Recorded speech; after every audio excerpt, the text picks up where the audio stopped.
So mighty brother and sisters, இன்னைக்கு நம்ம பார்க்க போறது சோலோ லெவலிங்ல சீசன் 1ல எபிசோடு 6 தான். போன எபிசோட பார்த்துட்டு இந்த எபிசோடு வரீங்கன்னா கண்டிப்பா சீரிஸ் உங்களுக்கு பிடிச்சிருக்கும் நம்புறேன். அதனால வீடியோக்கு லைக் ஏகப்பட்ட டீடைல்ஸ் இருக்கு. அதனால என்னால முடிஞ்ச அளவுக்கு எல்லாத்தையுமே கவர் பண்றேன். அதனால ரொம்ப பேசாம டேரக்டா கதைக்குள்ள போயிடலாம். கதையோட ஆரம்பத்திலேயே இப்ப பார்த்தா அந்த 6 பேரும் இருக்கிறானுங்களே, அவனுங்க 6 பேருமே இந்த டஞ்சனை விட்டு வெளில வந்துடுறானுங்க. இப்படி இவனுங்க வெளில வந்ததுக்கான காரணம் உள்ள இருக்கிறத விட டைம் வெளில ரொம்ப ஸ்லோவா தான் இருக்கும். அது இவன் கூட இருக்கிறவனே கேட்கறான், எதுக்காகடா நம்ம அவனுங்களை கொல்லலன்னு. இதை கேட்ட இவனோ உனக்கு அறிவு இருக்கா இல்லையான்னு இவனை பார்த்து கேட்கிறான். ஏன்னா அந்த தூங்கிட்டு இருந்த சிலந்தி மட்டும் கிளம்பி இருந்துச்சுன்னு வச்சுக்க, இவனுங்களால அவனுங்களை கொண்டு இருக்கவும் முடியாது, அந்த மானா கிறிஸ்டல் எடுத்துருக்கவும் முடியாது. அதனாலதான் அவன் அந்த இடத்துல ஒரு சின்னதா பிளான போட்டு அந்த டஞ்சன் பாஸ் கிட்ட அவனுக்கு 2 பேரையும் மாட்ட விட்டுருக்கான். ஏன்னா இவனை பொறுத்தவரை அந்த டஞ்சன் பாஸை கொல்லணும்னு இவனுக்கு விருப்பமே இல்ல. கண்டிப்பா அந்த 2 பேரையும் அந்த சிலந்தி சாப்பிட்டுட்டு தூங்க போயிடும். அதுக்கப்புறம் நம்ம அந்த மானா கிறிஸ்டலை போய் எடுத்துக்கலாம்ங்கிற மாதிரி சொல்றான். அப்புறம் நான் மறுபடியும் மேஜிக் யூஸ் பண்ணி மூடின பாதையை மறுபடியும் ஓபன் பண்ணணுமாங்கிற மாதிரி கேட்கறான். அதுக்கு நம்ம அந்த மாதிரி பண்ண போறது கிடையாது, அதுக்கு பதிலா இன்னொரு பாதை வழியா நம்ம உள்ள போயிட்டு வெளில வரலாம்ங்கிற மாதிரி சொல்றான். நீ சொல்ற ஐடியா சூப்பரா தான் இருக்கு,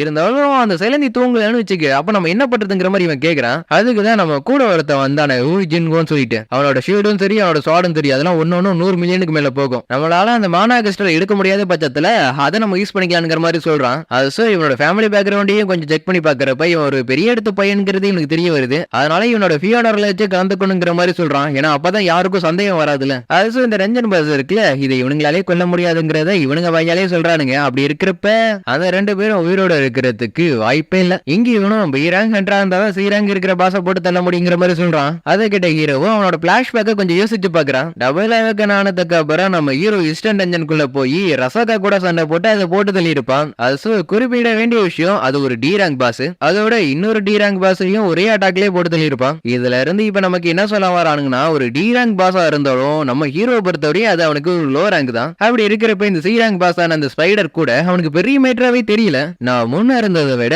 ரொம்ப ஸ்ட்ராங் ஆயிட்டேன், அதுவும் 18வது லெவல்ல. இதுக்கப்புறம் நடக்க போறத சொல்லணும்னு அவசியமே இல்லை, ஏன்னா நம்ம ஹீரோ அதை வேட்டையாடுறதுக்கு முடிவே பண்ணிட்டான். அப்படியே சீன் கட் பண்ணா சேர்மன் கோவன் இருக்காருல, அவரை இப்ப நமக்கு காமிக்கிறானுங்க. அது அவரும் ரொம்ப களைப்பா இருக்காரு. ஏன்னா கொஞ்ச நாளாவே கவர்மெண்ட் கூட பேச்சுவார்த்தை ஓடிக்கிட்டு இருக்கு. ஆக்சுவலி நான் முன்னாடியும் சொல்லியிருப்பேன், டஞ்சனுக்குள்ள கிடைக்கிற ஸ்டேபிளான எல்லாத்தையுமே கவர்மெண்ட் கேட்டிட்டு இருக்காங்கன்னு. இருந்தாலும் இவரோட பங்குக்கு இவரும் இன்ன வரையும் பேசிட்டு தான் இருக்கிறாரு. அதோட அவனும் கேட்கறான், வேற ஏதாச்சும் பிளான் இருந்தா சொல்லுங்க அங்க போலான்னு. அதுக்கு அவரும் முடிஞ்சா நம்ம 2 பேரும் ஸ்பாரிங் மேட்ச் போட்டுக்கலாமாங்கிற மாதிரி கேக்குறாரு. அதுக்கு அவரும் உங்களோட மனசு மாற நினைச்சா சொல்லுங்க, கண்டிப்பா போலாம். அதுக்கு கோவம் நானும் சண்டை போட்டு ரொம்ப நாள் ஆயிடுச்சு, அதனால அந்த அளவுக்கு இருக்காதுங்கிற மாதிரி இவரே சொல்றாரு. இங்க நம்ம ஹீரோவும் முடிஞ்ச அளவுக்கு அந்த சீராங் பாஸ் அட்டாக் பண்றதுக்கு ட்ரை பண்றான். ஆனா அந்த எந்த அட்டாக்குமே அது மேல சரியாவே பட மாட்டேங்குது. அது இந்த சீராங் பாஸோட ஒவ்வொரு அட்டாக்கும் ரொம்ப பவர்ஃபுல்லா இருக்கு. அதனால முடிஞ்ச அளவுக்கு அதோட வீக் ஸ்பாட் எங்க இருக்குங்கிறத நம்ம ஹீரோ தேடிட்டு இருக்கான். இப்படி நம்ம ஹீரோ தேடிட்டு இருக்கிறத பார்த்த பையபொலியும் பயப்பட ஆரம்பிச்சிடறான். ஏன்னா ஒரு ரேங்க் என்றால கண்டிப்பா இந்த அளவுக்குலாம் இருக்க முடியாது. அதனால இவன் கண்டிப்பா ஒரு ஃபால்ஸ் ரேங்கரா தான் இருக்கணுங்கிற மாதிரி இவனே நினைக்கிறான். ஏன்னா நம்ம ஹீரோ பண்றதை எல்லாத்தையும் பார்க்க இவனுக்கு பயம் முன்ன இருந்ததோட அதிகமாக ஆரம்பிச்சிடுச்சு. எதனாலனா சில ஹண்ட்ரஸ் எல்லாம் இருக்கிறானுங்க, அவனோட மேஜிக் பவர் எல்லாத்தையும் கண்ட்ரோல் பண்ணி அவங்களோட ப்ரொஃபைல முடிஞ்ச அளவுக்கு ரொம்ப லோவா வச்சிருப்பானுங்க. அப்படிப்பட்ட ஹண்ட்ரஸ் தான் ஃபால்ஸ் ரேங்கர்ஸ் சொல்றது. இவனுங்களா என்ன பண்ணுவானுங்கன்னா, கூட வரவனுங்களே போட்டு தள்ளிட்டு அதுல என்ஜாய்மெண்ட் ஆவானுங்க. வேற வார்த்தை சொல்லணும்னா சைக்கோ கில்லர். இங்க நம்ம ஹீரோ அந்த ஸ்பைடரோட சண்டை போட்டுட்டு தான் இருக்கிறான். ஆனா இவ்வளவு சண்டை போட்டாலும் அதுக்கு டேமேஜ் ஆகுற மாதிரி தெரியல. அது இப்ப நம்ம ஹீரோட ஃபேக்டரிக்கு வேற 57 வந்துருச்சு. இது மட்டும் இப்படியே போயிட்டு இருந்துச்சுன்னா நம்ம ஹீரோட வேகம் முன்ன இருந்ததோட ரொம்ப ஸ்லோவாயிடும். அதனால இப்ப என்ன பண்றான்னா, ரசாக்கா பள்ளியில இருந்து கிடைச்ச அந்த டேகரோட ஸ்பெஷல் எபிலிட்டியை நம்ம ஹீரோ யூஸ் பண்றான். அப்படி மட்டும் நம்ம ஹீரோ யூஸ் பண்ணி ஓவர் அட்டாக் பண்ணனா அந்த ஓவர் அட்டாக்குக்கும் பாய்சன் டேமேஜ் எக்ஸ்ட்ராவே கிடைக்கும். அதோட நம்ம ஹீரோ அந்த சீரங் பாஸோட வீக் ஸ்பாட் எதுங்கிறத கண்டுபிடிச்சிடறான். ஆனா அந்த பாஸ் நம்ம ஹீரோவை அது கிட்ட நெருங்கி விட மாட்டேங்குது. இப்படி இருக்கிறப்ப நம்ம ஹீரோவுக்கு இதை சமாளிக்கிறது முன்ன இருந்ததோட ரொம்ப கஷ்டமா இருக்கு. அது இப்ப நம்ம ஹீரோட ஃபேக்டரிக்கு இப்ப 59 வந்துருச்சு. அதனால இப்ப நான் என்ன பண்றதுங்கிற மாதிரி நம்ம ஹீரோ யோசிக்கிறப்ப நம்ம ஹீரோட ஸ்கில் பாயிண்ட்ல இப்ப புதுசா ஒன்னு ஆட் ஆகுது. இப்ப நம்ம ஹீரோ ஒரு நிமிஷத்துக்கு 30% ரொம்ப ஸ்பீடா இருப்பான். அதனால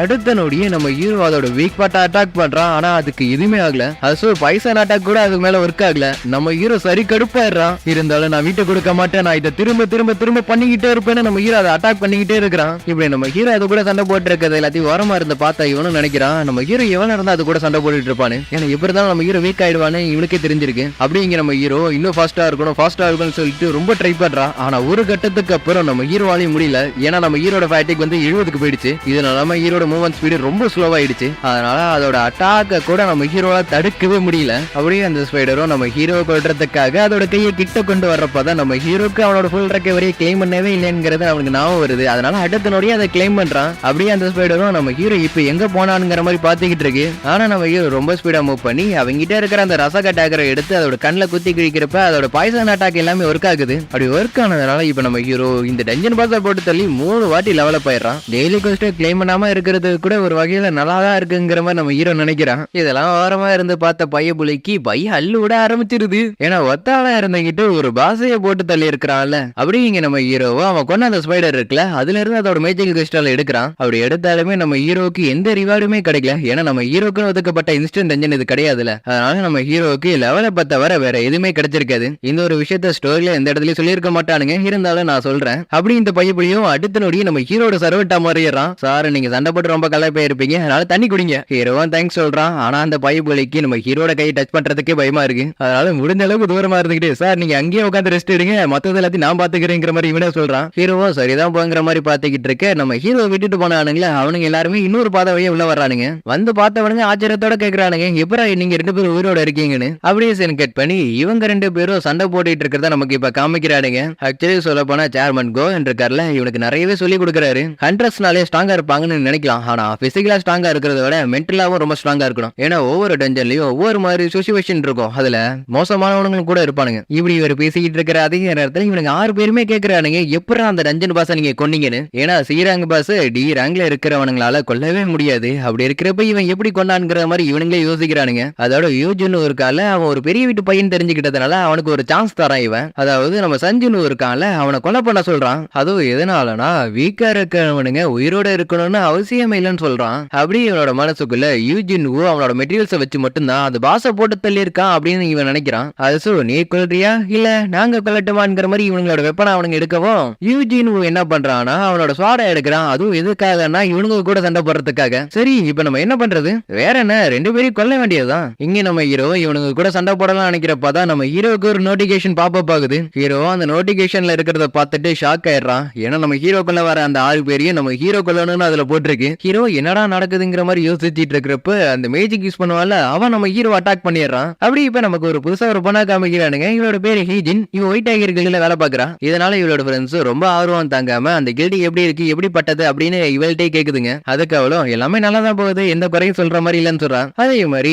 இவங்க 2 பேரும் சாகின் இருக்காங்கல்ல, அவங்களோட கில்ட்ல வேலை பாக்குதுங்க. முக்கியமான விஷயம் என்னன்னா கொஞ்ச நாளைக்கு முன்னாடி இவங்க ஏராங் டஞ்சனுக்கு ட்ரைனிங் போயிருக்காங்க. அந்த ட்ரைனிங்க்கு இன்ஸ்ட்ரக்டரா வந்து நம்ம சாகின் தான். அப்படி சண்டை போறத பார்த்த இவங்களும் கண்டிப்பா அந்த பொண்ணால ஒரு நல்ல கேப்டனா இருக்க முடியும் அப்படின்னு நம்புதுங்க. ஏன்னா இதுவரை அவங்க ரொம்பவே ஹார்ட் ஒர்க் பண்ணிருக்காங்க. அதோட கிம்ஜோ இருக்கால, அவன் எப்படிப்பட்டவன் சொல்ற அளவுக்கு அவன் ரொம்ப மோசமானவெல்லாம் கிடையாது. இருந்தாலும் லைக்கிலி நம்ம ஒரு பெரிய கில்ட்ல பிளேஸ் ஆயிருக்கோம், அதை நினைச்சு நம்ம சந்தோஷப்படணும். அதோட உனக்கு ஒரு விஷயம் தெரியுமா, கொஞ்ச நாளாவே ஒரு பயங்கரமான ரூமர்ஸ் எல்லாம் பரவிட்டு இருக்குன்னு இவ சொல்றா. அதாவது எதிர்பார்க்க முடியாத அளவுக்கு ஒரு டீம்ல ஏகப்பட்ட டெத் நடந்துச்சுன்னா என்ன ஆகுறது. இப்படி ஒரு பக்கம் பேசிட்டு இருக்க இங்க நம்ம ஹீரோவை காமிக்கிறானுங்க. நான் இதை எப்படி மறக்க முடியும், ஸ்ட்ராங்கா இருக்கிறவன் தான் இந்த இடத்துல உயிரோட இருப்பான். ஏன்னா இந்த இடத்துல ஏமாத்துறவனுங்க நிறைய பேர் இருக்கிறானுங்க. நான் இதை எப்படி மறந்தேன் அப்படின்னு நம்ம ஹீரோ திருப்பி திருப்பி கேட்கிறப்பதான் இந்த சிஸ்டம் எதுக்காக இவனுங்களை கொல்ல சொல்லுதுங்கிறத நம்ம ஹீரோ தெரிஞ்சுக்கிறான். நான் சாக கூடாதுன்னு அந்த சிஸ்டம் நினைக்குது, ஏன்னா அந்த சிஸ்டத்துக்கு நான் தேவைப்படுறேன். அப்படியே நம்ம ஹீரோ நான் இன்னும் ரொம்ப ஸ்ட்ராங் ஆகணும்னு சொல்லிட்டு கிளம்பி நிக்கிறான். என்ன அந்த சிஸ்டம் யூஸ் பண்ணுது, அதே மாதிரி நானும் அந்த சிஸ்டத்தை யூஸ் பண்றேன். அதோட இப்ப கூட இவனுங்க எல்லாரும் நம்ம ஹீரோ மட்டன் தட்டி தான் பேசிட்டு இருக்கிறானுங்க.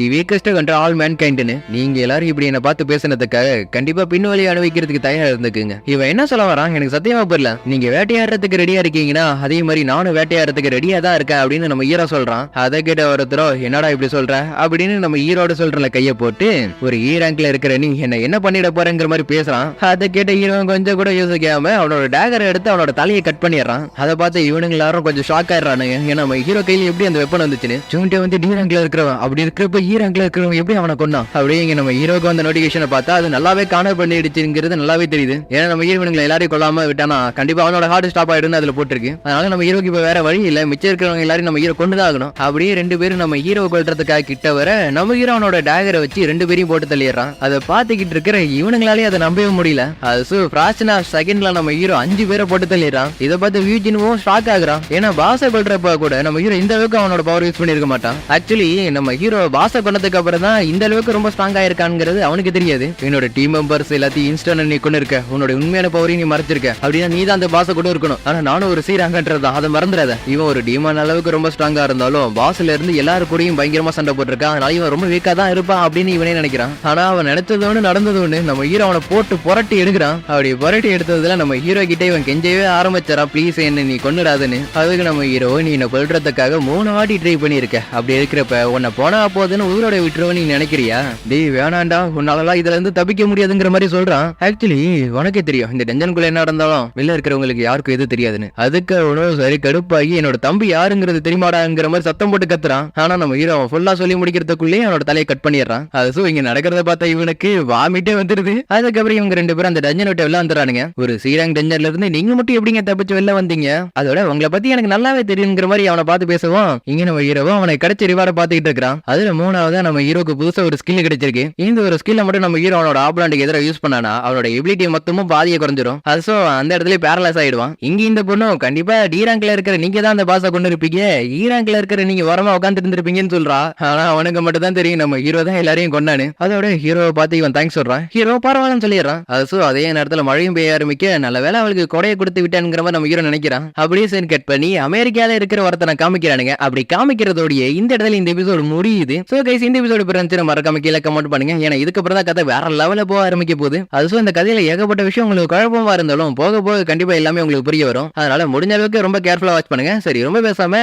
அடுத்த எபிசோட்ல பார்க்கலாம். Bye, see you, take care, bye, love you all, see you again.